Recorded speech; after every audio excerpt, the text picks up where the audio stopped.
Hindi nagustuhan ng mga netizen ang isinuot na Halloween costume ng kapuso aktres na si Bea Alonzo. Nitong Biyernes, November 1, ibinendera ng aktres ang kanyang Halloween costume bilang si Lyle Menendez. "Call me Lyle," sabi ni Bea sa kanyang caption. Para sa mga hindi aware, si Lyle ay kapatid ni Eric Menendez na kapwa pumatay sa kanilang mga magulang. Sa ngayon ay tila deleted na ito sa Instagram page ni Bea, ngunit marami na sa mga netizen ang nakapag-screenshot ng kanyang post. Hindi na rin naman katakataka na maraming nag-react sa kanyang post kaya binura na niya ito. What happened to Bea? Whose smart idea was it for her to be this character for Halloween? Does she even knows the story of that person? Saan ng isang netizen? In poor taste yung magdress sa convicted killer in real life, sabi pa ng isang netizen. Hoy Bea, nag-iisip ka ba? Hirit pa ng isang netizen. Base sa report, pinatay umano ng magkapatid na Lyle at Eric noong August 1989 ang mga magulang dahil na rin sa mga ginawa nitong pang-aabuso sa kanilang dalawa.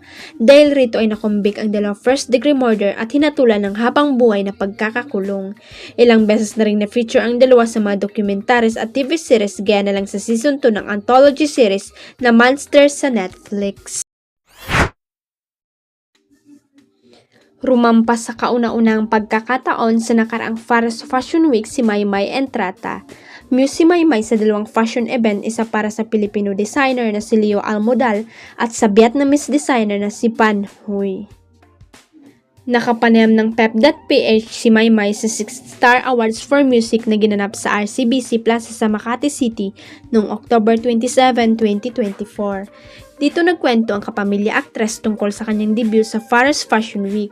"Piling nahihilo kasi nagkasakit ako, natatuwang bungad ni Maymay. Sabay sabi niya, pero feeling ko prinsesa ako." Nakaramdam ba siya ng kaba? Sagot ni Maymay, may kaba talaga kahit saan naman ako isasalang. Maliit man o malaki ang gagawin ko, lagi akong kinakabahan. Ang importante doon, di ako nagpatalo sa kaba sa nandun ang Panginoon ko. Siya ang nag-alay talaga sa akin sa lahat. Malaki man o maliit ang ginagawa ko. Patuloy niya, masaya siya sa napabilang siya sa Paris shows sa Paris. Huwag kalimutang i-click ang subscribe button at i-ring ang notification bell para sa latest at legit chika updates.